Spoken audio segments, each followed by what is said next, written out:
If you're enjoying the Heath Geeks Book Club podcast, we'd appreciate if you hit the subscribe button, leave a like, rating, or review, whichever your preferred podcatcher platform allows. This edition of our podcast is brought to you by 360 Health and Well Balanced Nutrition. Welcome to the Heath Geeks Book Club podcast. Listen in as Kristen Norton and Eleanor Russell review all those great health and wellness books you've been wanting to read or you have read and want to talk about. Here's Kristen and Eleanor. Hey everybody. Recently, I was on a plane and reading this book. This was one of the intros. Navigating our health often feels like glancing into the cockpit of a plane on our way to our seat. We see complicated stuff everywhere. Screens, knobs, levers, flashing lights, buttons on the ceiling. As passengers, we all care about that the plane stays in the air and that we're safe. Sometimes we feel like clueless passengers, but plot twist, we are also the pilots when it comes to our health. And today we're going to read a book where the author says we can take control of our health if we focus on the biggest lever in the cockpit. In the crock pot? In the crock pot. Cockpit. Glucose. Okay. So, all that to say. So here we are in our plane here in the studio. We all got our headphones on. I kind of do feel a little bit like a pilot here. We're on a plane. Yeah, so we're going to fly through this. And high. Morning. We're up high. Oh, we are. Oh, we're flying high. I mean, we're not high. We're up high. You're flying high. Seventh Up floor. high over Winston-Salem. Yeah, there we go. Yes. North Carolina. Seen from the 7th floor. Mm-hmm. So what the title of the book is, Glucose Revolution, right? And then there were like two, what the subtitles, is that what, we have all these books that are one-word titles and a subtitle. She has a two-word title. Good going. Glucose Revolution, the life-changing power of balancing your blood sugar. And then it also has a subtitle, Stop Cravings, Get Your Energy Back, and Feel Amazing. I mean, she could have written the whole book on the cover. Yeah. Her name is Jessie, and I don't know if I can pronounce her last name. She's French. So Inchauspé, how would you say it? Inchauspé. All right, and we apologize to the author for not being more lingually diverse, evidently. But anyway, she is an interesting woman. She had an accident. She was traveling with some friends and came to a waterfall, and they all decided they'd jump in the water, land feet first, but she forgot to do that. She says she landed butt first, cracks her spine. She's 19 years old, and it was like a life-changing event, as we can imagine it might be. Yeah. And she determined that her health really was the very most important thing. Our health is the most important thing any of us can really have. Mm-hmm. And so it changed her trajectory. And so she had, I think at that time she was studying. She was 19, so I would say she was beginning her studies maybe. But I really couldn't find a good timeline on this. She was born in 92. This is 23, so that makes her, 31? Something like that? Mm-hmm. Yeah, so anyway, during that time she has a baccalaureate degree in mathematics from King's College in London, which is pretty impressive. And then she also got a master's degree in biochemistry from Georgetown University here in the States. At least I'm assuming that's the one here in Washington. But when I looked up when did she get those degrees, I couldn't find it. And when she was telling her story, the timeline kind of got blurred for me. I couldn't figure it out because after this accident, she's living in London and she's traveling through the tube. And, then she somehow gets a job with 23andMe, which is in California, isn't it? Mm-hmm. I think so. Yeah, it's one of those. That's where I've done DNA testing? Yeah, it's the beginning, she was there right at the cusp of this whole, oh golly, I can see the guy's name. He's a fascinating scientist that decoded the human genome. It'll come to me later. But anyway, that was happening at that time. And then these forward-thinking companies got involved in, let's do it for the population. But anyway, aside from that, you know how I like publishers. I mean, that's a little bit of her story. She's French. She's studied in London. She's studied in the United States. She's gone to Silicon Valley she's been introduced to genetics, and then she's figured out all this stuff and become very, very popular on Instagram with the Glucose Goddess. So that's who she is. But the publisher that's published her work is super impressive. It's Simon & Schuster. So do you know anything about Simon & Schuster, you guys? You know how I like to look them up. Well, You going to tell me? no. I don't. That's the right answer. Tell us, Thank tell you. us. Thank you, Kristen. Yeah, they are one of the big 5 publishing houses. It's Simon & Schuster, Penguin Random House, which we've had some authors publish with them, HarperCollins, the Hatchet Book Group, we've had some authors with that one, and Macmillan. Okay. And so it's one of the top 5, but in August of 2023, that's just 2 months ago, right? Mm-hmm. Their owner is Paramount, the movie house, yeah. And they had decided that they wanted to get rid of Simon & Schuster because they really weren't a video-based company. And so there was a big thing to go, who's going to buy us? Mm-hmm. And the feds, let me think how that works. Yeah, where there's a hiatus SEC? on. Yeah, no, above that. It was in the court system. It was a merger thing that they weren't going to allow a conglomerate An merger. antitrust Kind of big lawsuit, thing like that, yeah. The German Bertelsmann, who owns Penguin, was trying to buy them, and they said you can't. A court system said no. That is a merger that's too big for the market, I guess, and so they monopoly. Oh, monopoly, really? yeah, that kind of thing. So that fell out, and then they were bought by a private investment firm called KKR. So here we have a publisher that's owned by an investment fund. And KKR is Kohlberg, Kravis, Roberts and Company. Pretty interesting group. I went out there to look them up too. Anyway, so I went down a rabbit hole, you guys. sure did. But Simon & Schuster is now owned by a private company and is no longer connected with Paramount, who owns CBS. Yep. Yeah. So, these relationships in this information industry, I think are worth paying attention to. I think they matter, yeah. Yeah. So anyway, I brought that to you today just for your interest. Thank you. Well, thank you. Oh, you're welcome. I know the audience was thrilled to hear that. Well, that was part of why they listen. All right. Well, this is a 2022 book, so it's hot off the press from Simon & Schuster. And it has an index, which I love. And it has notes, very researched, and they're footnoted so you can find them. I like that. Mm-hmm. Which I think is another sign of a publishing house that really pays attention to the quality of what they're doing. Yeah. So good for you, Jessie.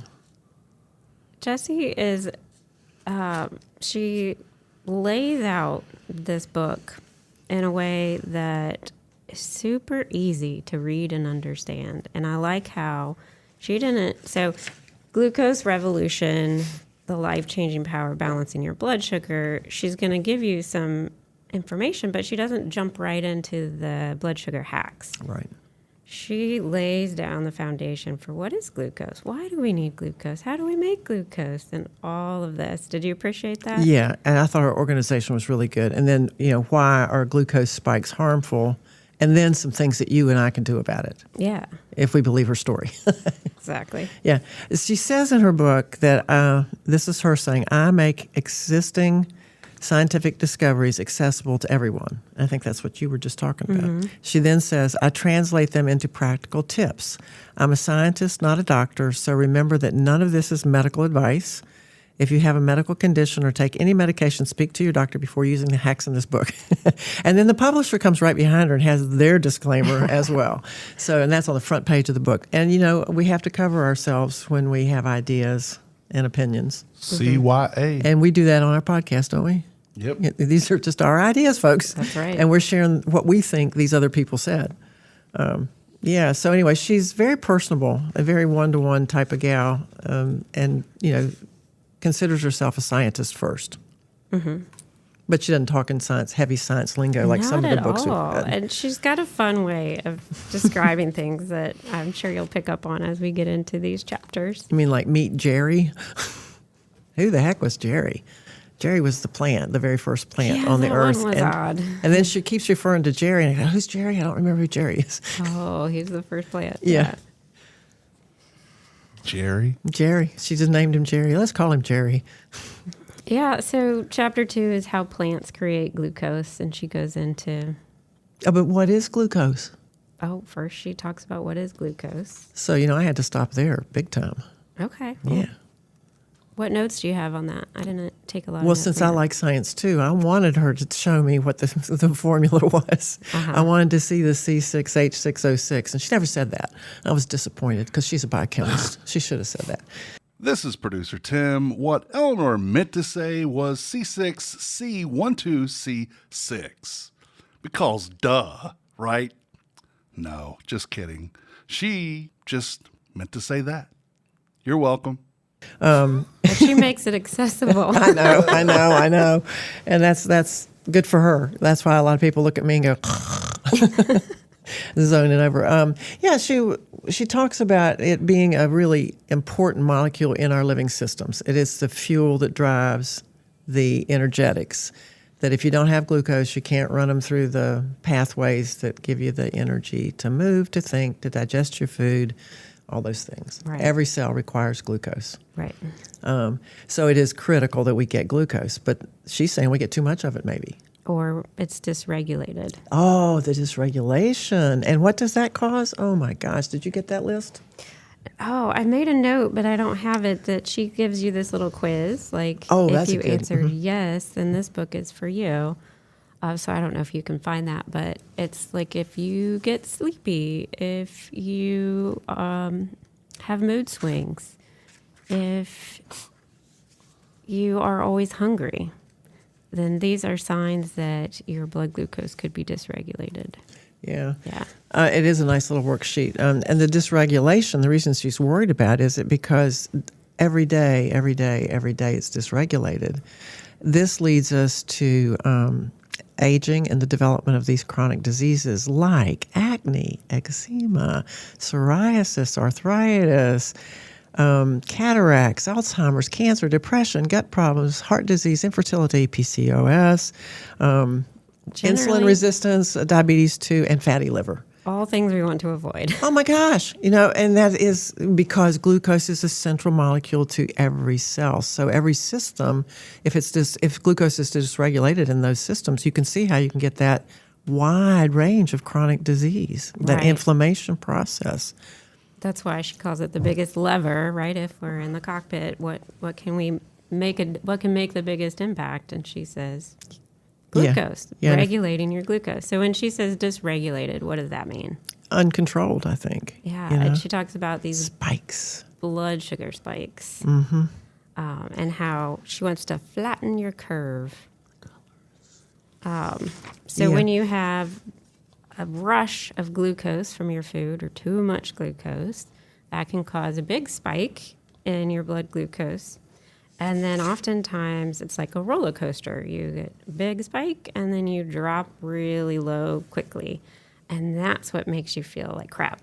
Yeah, and you have these little satiety centers in your brain where the blood circulates by them, and they have these little monitors that say, "Ooh, let's count how the sugar molecule's going by." And if you've been asleep for a long time, like overnight, and you wake up, sometimes you'll hear about what we call a fasting glucose. Mm-hmm. Is that your understanding too? It's like you haven't eaten for a period of hours, right? And then they do a blood draw and they measure the glucose, and there are these levels that I think I will share because I think they're kind of interesting.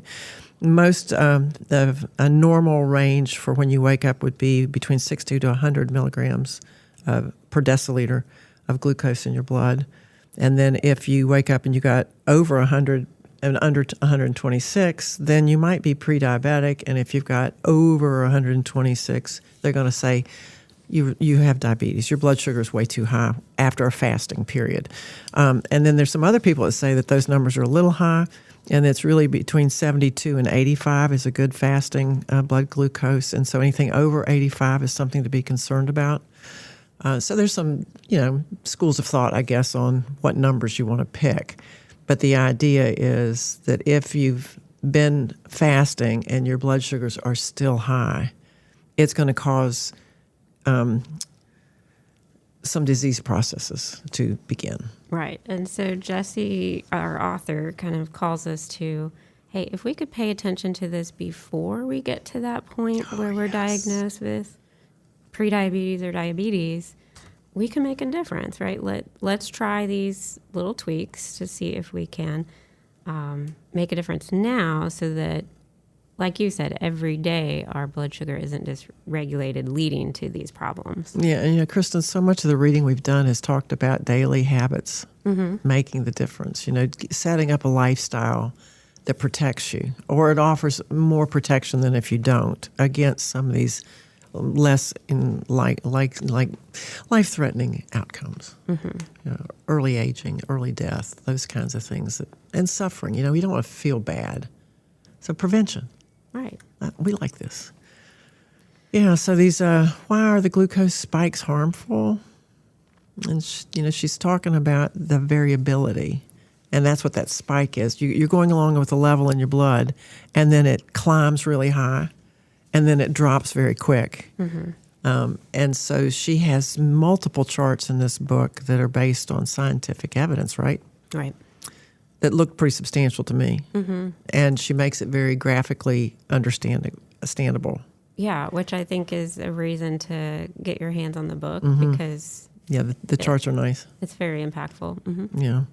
But she talks about the free radicals and the oxidative stress that come from these high sugar levels. Right. It causes inflammation, and more insulin needs to come out to take care of the glucose. And then it sucks the glucose out, and then you're hungry because your blood sugars drop, so you eat more stuff. And if the right stuff in front of you is not good, you tend to put processed foods, high sodium, high sugar in there. And we're kind of programmed for sugar, aren't we? Sweetness, that dopamine response that we get. Did you just call me sweetness? I did. Dopamine. Awesome.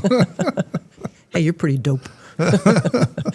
Yeah. So, when we were gathering our food, if it was sweet, then we would know that it's not toxic for us, because there's never been something that's bitter or that's sweet but bad for us, right? That will kill us. Except our aspartame.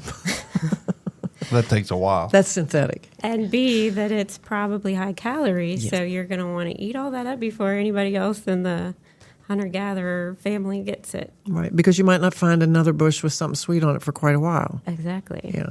So, that was a good signal to, yes, this is safe to eat, and it will give you energy. Right, but now we don't have that problem, right? Not in the United States. Well, I'm sure there's some food-desperate places, but most of us have multiple access to food. It's everywhere, and I think we should talk about a little chapter 3, how glucose gets into the bloodstream.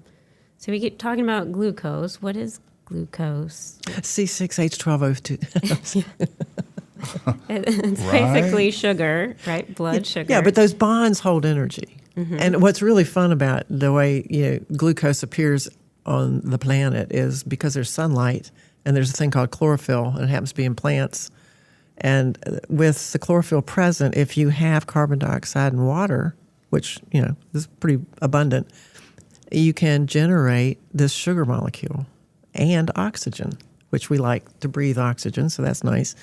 But in reverse, once it's bundled, the energy from the sun is bundled in that glucose molecule, then we can break it apart and release that energy as either heat or chemical energy and use it to drive multiple chemical reactions that are good for us. So it's this glucose is a beautiful six-sided molecule. It's a really pretty thing to look at. It is. And we call it a monosaccharide. And now there's another one they talk about in here called fructose, which is a 5-sided but 6-carbon molecule. And it's also a single sugar molecule. And then you can hook these things together. You can bundle them up and make bigger molecules. But there's a lot of literature about honey being primarily fructose, so we ought to eat honey. And she comes to some conclusions about sugar that we can share later. But so sugar is abundant in our plant crops.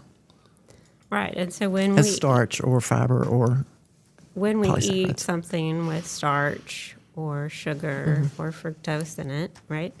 We break it down and it turns into blood glucose, right? And then we use it for energy. Yeah. So all of our sugar basically comes from carbohydrates. Yeah, carbohydrates, exactly. The fibers, the starches, and the sugars. And when we talk about starches, they are very complex molecules. They're big with lots of bonds of sugar, and it takes a while to break them down. So it's more of a slow release into the system, whereas if you ate a tablespoon of sucrose, which is just a glucose and fructose, just you break in one bond, you got your glucose, and it gets right into the bloodstream very quickly. So when you're drinking these sodas that are high in sugar, you're just throwing that into your blood, and you're going to get a spike. Mm-hmm. Because it doesn't have to be digested very much. Right. It's just available. So we like to call those simple carbs versus complex carbs. Yeah. The complex are the longer chains that take a while to break down, like fiber and starch. But are full of sugar. I mean, they're full of glucose. They got turn high into calories. glucose, Yeah. yes. And so if we eat a lot of those, then we have a blood sugar spike, and that's where Jessie says, we got to flatten our curve. Yeah, and what she's really saying is reduce that variability. Quit spiking. Try to hold everything within a mono range. Yeah, if you picture the spikes a roller coaster ride, you want to have less of an uphill climb and more of a steady, slow downhill path. Right? You just not a bumpy ride. Just want a soft, smooth, and not the Alps. just enough for energy and long enough to sustain you so that you're not hungry right away. Have you ever had a bowl of white rice and then an hour later you're like, I'm so full, but I'm so hungry at the same time? Yeah, that's what I say about eating Chinese food. It's like you Yeah. fill up, but then, man, you're hungry. Yeah, that's our blood sugar spikes and drops. So she also talks about proteins and oils as well. I mean, those are your other calorie pools in your diet, right? Mm-hmm. So she's going to give some tips about that because she says it's, what you eat is important, but how you eat is even more important. And when she says how, she means the order of the food that you eat, the combination, and the groupings. That matters to her and from her evidence. Well, that kind of brings us to her food hacks. Oh, yes, it does. How can I flatten my glucose curve and reduce my insulin variability? So what does it mean to eat foods in the right order? Well, a lot of us go to the restaurant and they put a thing of bread and butter in front of us while we wait for our food to come. Or chips and salsa. Yes, and then we get maybe a salad, maybe not, and then we get a big giant plate of food because the portions are way out of control over here. And then we order dessert. So that's the order. That's how I eat. Well, what about if you're Italian and you maybe have this, what is it called, antipasta salad with olives and things like that? Artichoke hearts and carrots and black olive. Oh, yeah. Some hummus, maybe. Oh, yeah. That would be Jessie's ideal way to start. She says the right order to eat is fiber first, protein and fat second, and carbs and sugar last. So how did you eat breakfast this morning? Did you? Let's Because see. there's controversy of whether we should eat breakfast or not. That's true. Yeah. That's true. I had it all together. I You smoothied mixed it? it all together. I had yogurt and berries and a little chocolate chips. Well, since we were coming to And this, granola. I thought, okay, I'm going to try what she says. So I made broccoli. For breakfast? Yes, I did. I had broccoli first because that was green, and I thought I was supposed to eat green first, meaning that's fiber usually. And then I put Chlorophyll. Yeah, baby. More like borophyll. No chlorophyll. Then I put cracked an egg into a cup of water, put it in the microwave, and did a microwave egg. And then I put it on some cheese and pumpernickel. And then I had some tomato. So it was very colorful. And I have to say, I'm going to have broccoli for breakfast again. I liked it. Did you? I was blown away. I was really What not did you wanting. like about it? Oh, God, it tasted great, first thing. Okay. And I was not expecting that. I thought, I got to do this. I'm going to make this broccoli. So You know. did you say it was raw or did you cook it? Or? I lightly steamed it. Okay. Yeah. But, oh, man, it was a good. I mean, I thought she might be onto something here. I like spinach for I do breakfast. too, with eggs. Yeah, particularly. Yeah, so that's a good idea. And I sometimes don't do breakfast, and I'll have a cup of coffee. And she says, don't do that. have your coffee after your breakfast. And you want me to go on to that one too? Because I got something to say, but you can say something else.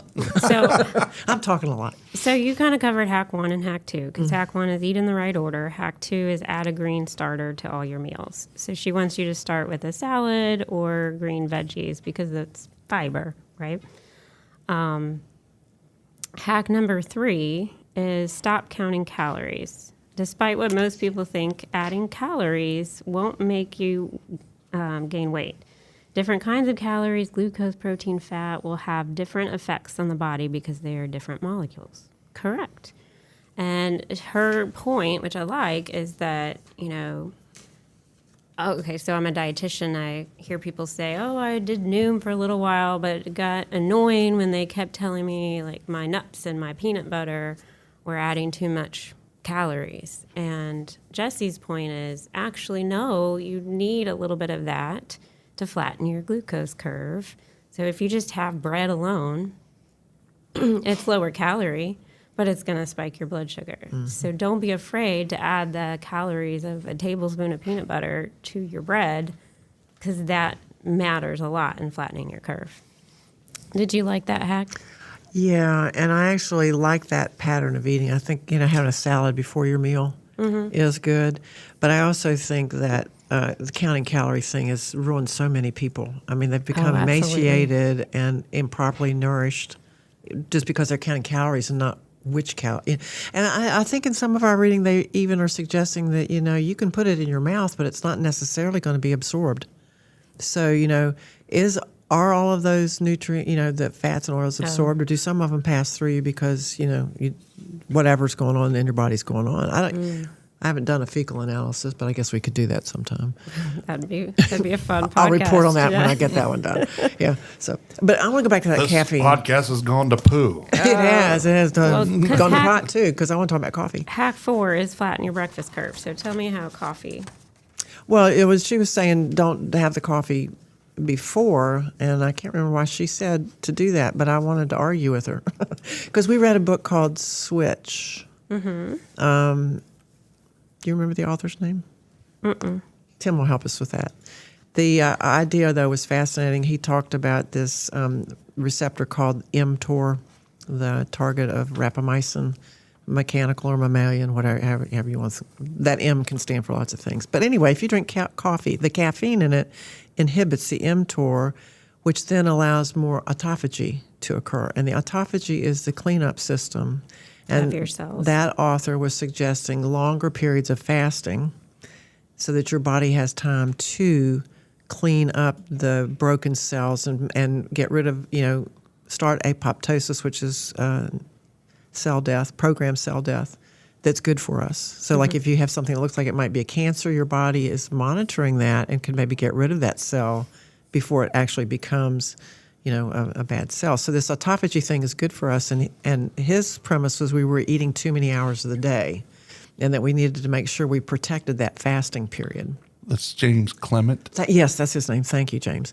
So anyway, and it also blocks the insulin signaling. So I would think coffee before breakfast is not a bad thing. So I was curious about what she had read and if she had read those other bodies of literature. Well, or do I misunderstand it? No, I think there's different angles to this. And another book I read about glucose called The Perfect Diet. I don't remember the name. Maybe I'll come back and tell you guys. But it demonstrated that sometimes just plain coffee can raise people's blood sugar. Well, that's what she's saying. So she's in agreement with that. And I think it varies depending on how your body tolerates caffeine. There's some people that metabolize it really quickly, and then there's some people that it just keeps up forever. So I think there's variability in that. And well, it's a good point. Not one size fits all. And again, her recommendations here may work for her and her glucose goddess community, but it may not work for everybody. I don't know. Exactly. But I did like broccoli before. Now, if continuous blood glucose monitors were not so darn expensive, we could experiment a little bit on ourselves. But Yeah, and she did that. I mean, she did a self-study. She plugged one of those things in her body because the DNA, the 23andMe business was getting pretty saturated, and they decided, oh, we're going to start building glucose monitors. And so she started wearing one when she was working for 23andMe. And so it was another product line for them. And then she began to pay attention to the fluctuations. Yeah, and well, I think this is important to drive home to our listeners is that these are all general guidelines, and she was checking hers, and she did pull on research, not just her own reactions. Yeah. Anecdotal, like you said, her reactions might be different from our reactions, and sometimes you just aren't going to know that.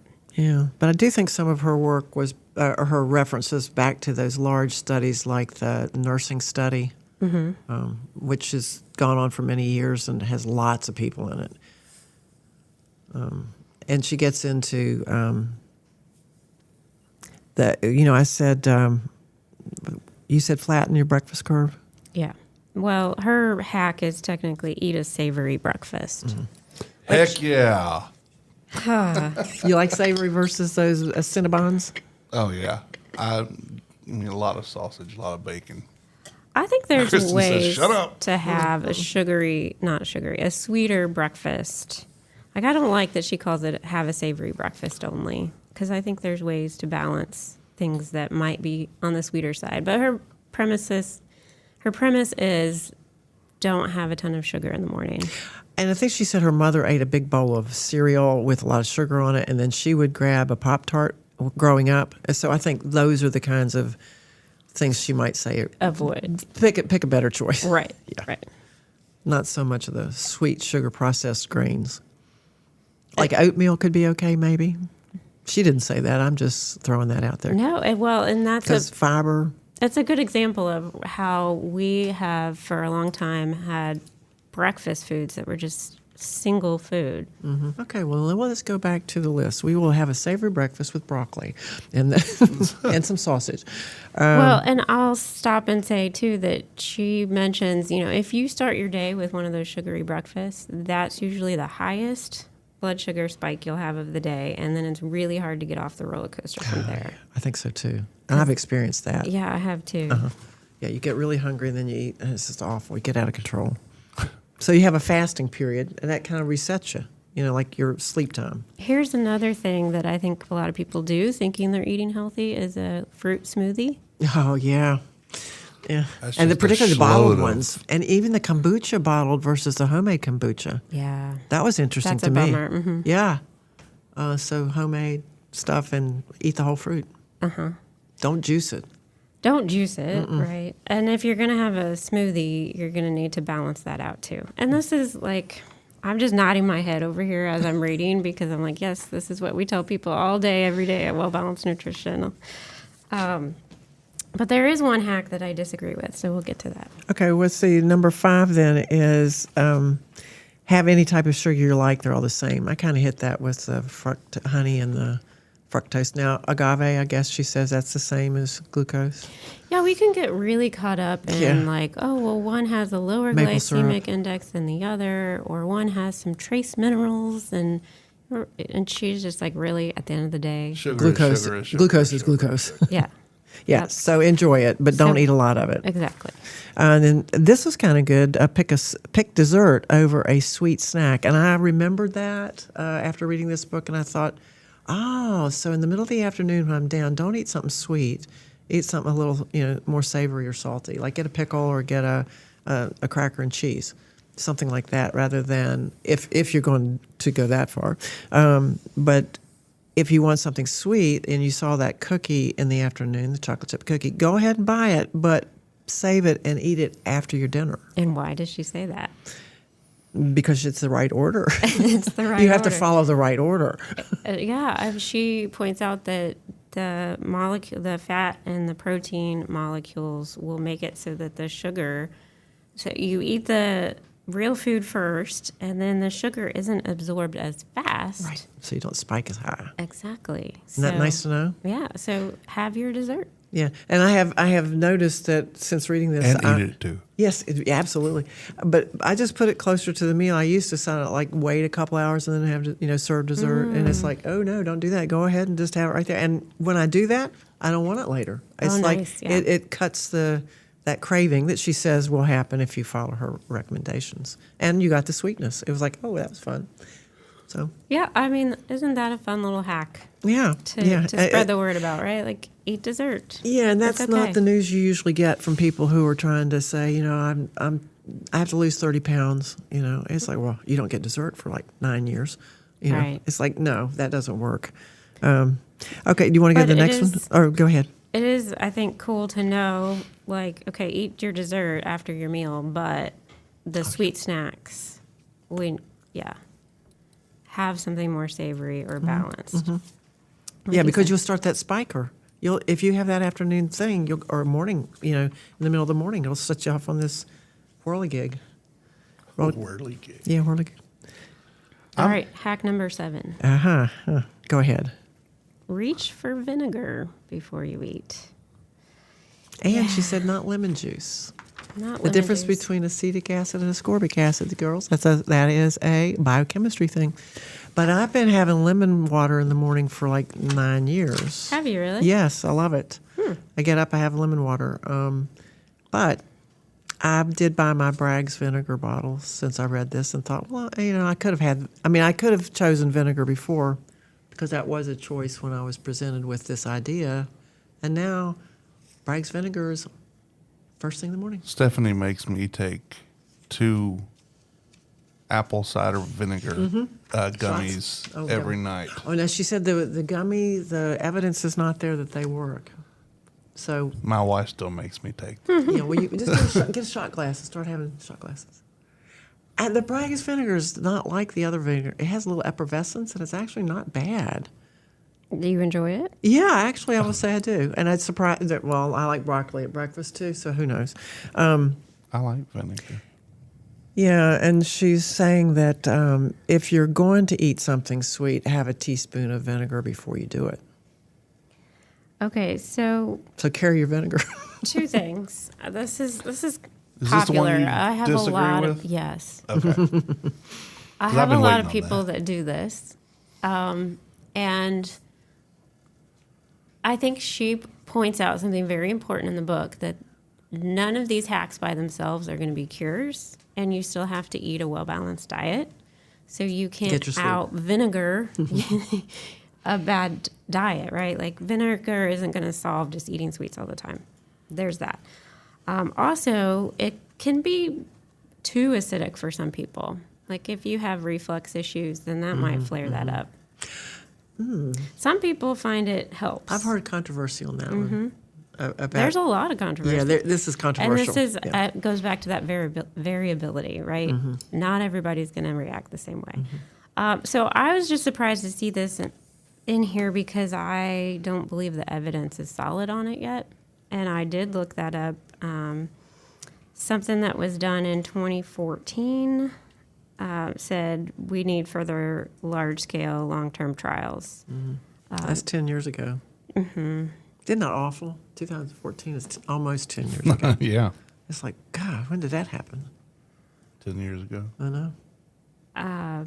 Just that it might work for some, but don't rely on it too heavily. And It's just hack number 7. if it bothers you, don't do it.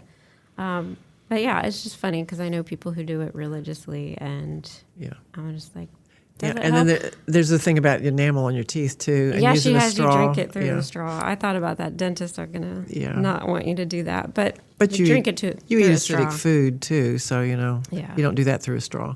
Well, what about? Let's move on then to the one that we both can agree on. I bet you number 8. After you eat, what should you do? Move your body. Get up and move.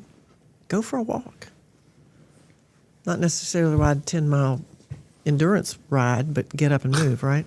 Yeah, I mean, she says even vacuuming the house. Mm-hmm. Move anything that contracts your muscles will help your body absorb the glucose, use it up, and prevent or lessen a spike. When you were in college, I think you went to college. Did you live in a dorm? I did. Yeah, and did you have to walk to the dining hall? walked all the time. I know. Isn't that great? On my recent vacation, I walked all the time too, and I'm like, I miss walking. Yes. I felt so good It's when like you that- had to walk everywhere after a meal, before a meal. And we were getting the benefits of that. That was and a beauty in New York too. Yes, you mentioned that. Yeah. Yeah. And the idea that all these kids are living in these apartments these days in the college experience, they don't get that thing about walking to the dining hall. You get up and walk for breakfast. It's different. And it is a good experience to have had. So I do appreciate number 8. I like it. I'll accept that one. Yeah, let me see if I have any more notes on that one.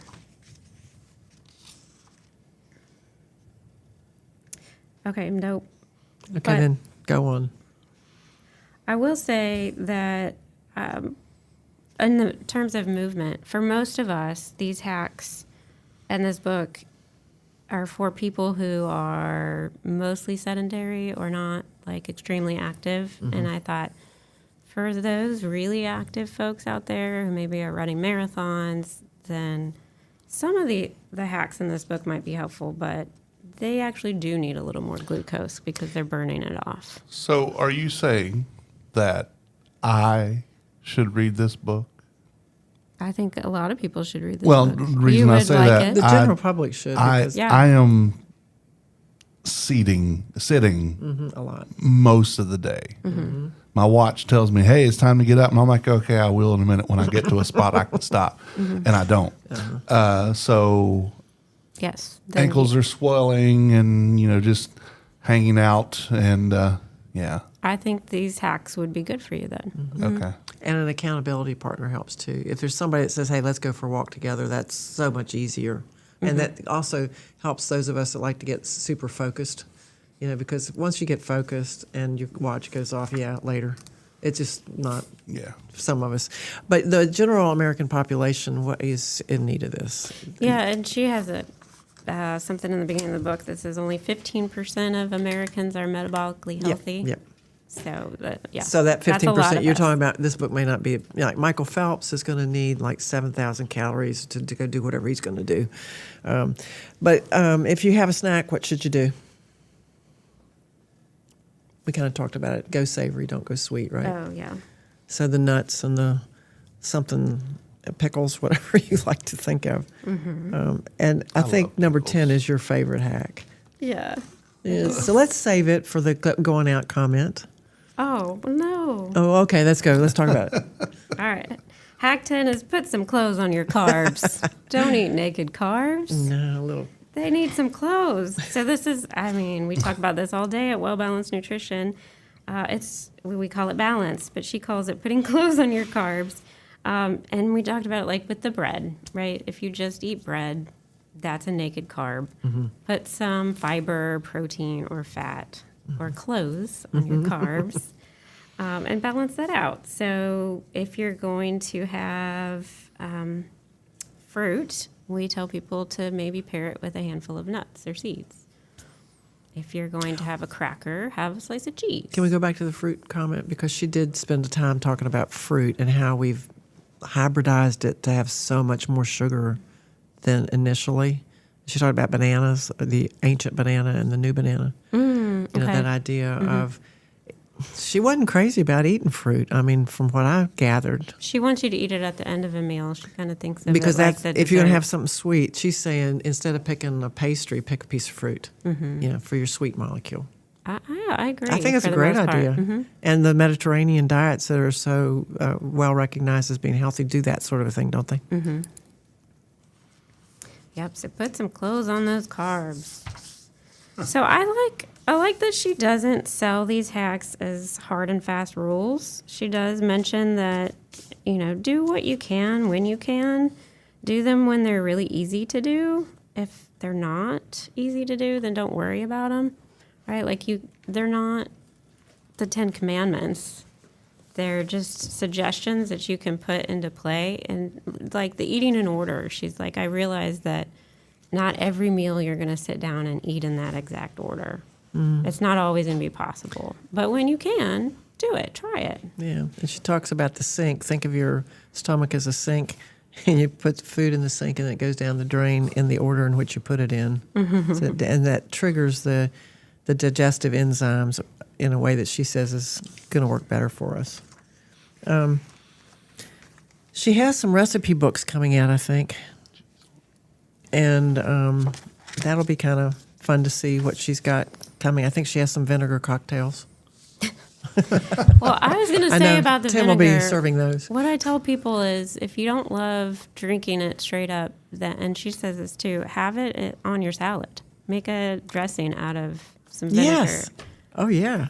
A little So you're olive dressing oil. your carbs. Those are I'm carbs. dressing up my Yeah. carbs. Put it on my, And it's called dressing, isn't it? on my spinach or on my greens. I douse my greens in vinegar I do because too. I love the taste of vinegar. Yeah. Well, on now the you know greens. it's a good blood sugar hack to do so. Yeah. Okay. So you're doing something right. Good for you. Yeah. You're already doing it. You remember David Sinclair, who wrote Lifespan? Mm-hmm. He has a comment on the back jacket cover of this, and I always like to see who we've read also reads the authors we're reading. And he says she's a born communicator. She's written the best practical guide for managing glucose to maximize health and longevity. So he endorsed it, and he is the guy that says we don't have to age. Yeah. Aging is a disease. Well, check her out. Check out the book. I would recommend it. Also, Glucose Goddess is her Instagram. You can just kind of scroll there and kind of see some fun facts and videos. Yeah, she's very visually animated and kind of fun to listen to. Yeah, good communicator. Yep. Well, I'm glad that you brought. No, actually, my friend Mary Beth brought this to my attention. She started reading it and said, "You guys have got to read this one on the podcast." So we appreciate the suggestion from one of our listeners, Absolutely. and we do listen when you all make those suggestions. We do capture them, and we're, in our selection process. So keep those ideas coming. And thank you for listening. I'm Kristen Norton of Well Balanced Nutrition. You can find more information about us at wellbalancednutrition.com. And I'm Eleanor Russell, 360 Health, making healthy happen, helping people navigate that crazy world of nutritional supplementation. You can find me at 360health, 4u.com. And go put some clothes on your carbs. Absolutely. Don't go naked.